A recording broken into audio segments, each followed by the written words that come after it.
Have you ever wondered that it's not easy to meditate? Have you ever tried and seen that it's even sitting for 10 minutes like this with eyes closed is difficult? Why so? And in today's episode, we are going to explore why meditation is so difficult and does it really works? Does it make any changes in our life? If yes, then why is so difficult? And is there any way we can learn? Welcome friends, welcome to Mita's podcast, your meditation friend. We are sitting here together to learn the easiest method available in the world to get the maximum benefits. But before we dive into the meditation in detail, we need to learn certain things in the background. Why do we do the meditation? What is the reason? What are different types of meditation? Do we need to follow any teacher or any guru or any organization, or we can simply sit in our house and do this? And let's dive into it and see what are the different types of meditation there are. First of all, let me tell you, I was a beginner and I didn't know, and I have gone through many places to learn this, and I came up with a simple ideas what we can do in your day-to-day life to enhance the quality of your life. So let's dive into that.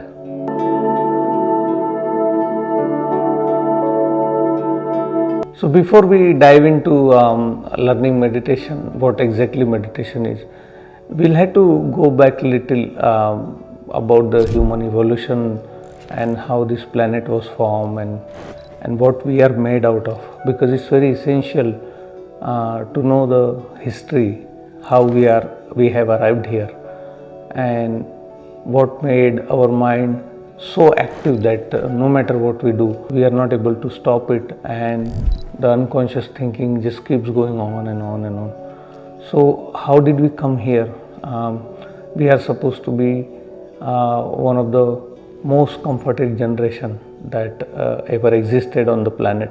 Here on this planet, in this era, we got everything which can comfort us. We got cars, we got air conditioners, we got everything, and still we see the most of the people suffer their mind, and there is no completeness.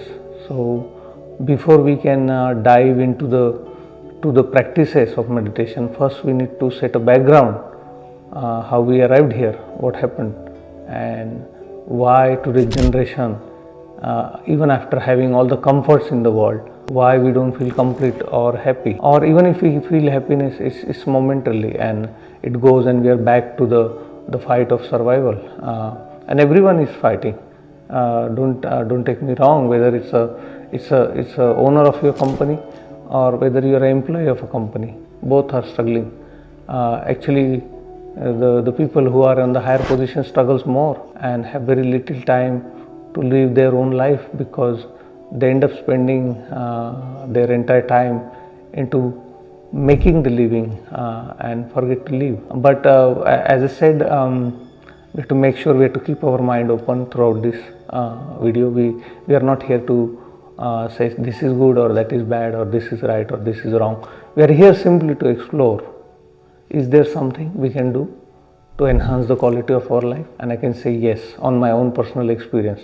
But we have to invest some time into it. We have to go back and see how everything started, and only based on our past knowledge we can come to see what has happened to humanity at present and why we are suffering through our mental disorders, even though we got so much comfort around us, even though we have so much instrument around us, even though we have so many beautiful things around us. We are supposed to be the most comfortable generation on the planet ever existed in the past. So what makes this evolution so suffering, and why there is so much suffering throughout the world?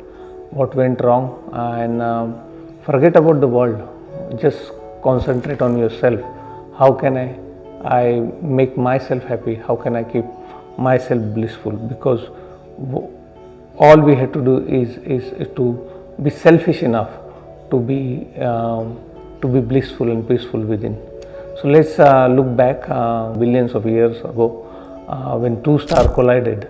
A big bang happened, and the dust spread across the universe, and through the accumulation of those dust particles, a solar system came into existence, and many planets were born, and one of that was our beautiful Earth.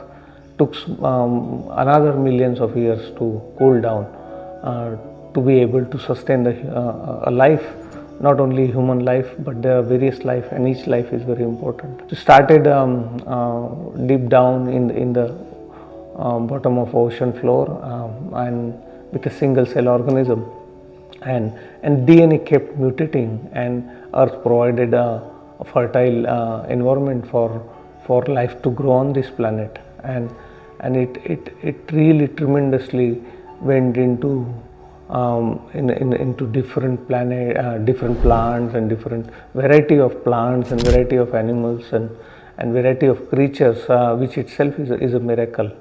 And slowly through millions of years of evolution, it reaches its pinnacle, giving a beautiful human body and mind as a final step into the human evolution. And till until now, we have reached now the full development of a human body evolution and a mental evolution. But there is one more step is left, is the full grown human consciousness, which is at the final stage now of evolution. So let's see how our body is made out of. So many of people think that this body just suddenly appeared, but it has its own process in human evolution. When we are in our mother's womb, our mother eats all the foods, and our body gets made. So essentially our body is nothing but the accumulation of the food we keep eating, and body keep growing. So essentially whatever we eat becomes our body, and whatever the information we gather throughout our life becomes our mind. So this body and the mind is nothing but essentially is the accumulation of our thoughts, accumulations of information, and accumulation of food. Now this accumulation have its own properties. The body has its property, the mind has its property, and our energy has a property which fuels this mind and body. So now body wants something, the mind wants something, and the energy wants something. The body and mind is powering now because they are fully developed, but the consciousness, which is in the developing stages, has not fully evolved to overpower the body and mind. So this is why we learn to meditate, to evolve into the consciousness fully, so that consciousness becomes so powerful that we are able to handle the mind, and we are able to handle the body the way we want, and they behave the way we want. So there are various kinds of meditation, and it can be very confusing sometimes, because I myself have gone through a lot of process of learning different meditations, and I was fortunate enough to go and meet many masters, learn, do some study, and finally after 10 years of exploration, I can comfortably say that I am at a place where I can share best methods of meditation, so that you don't have to go on the journey I went, which was very desperate to look for a solution to have a peaceful and blissful mind.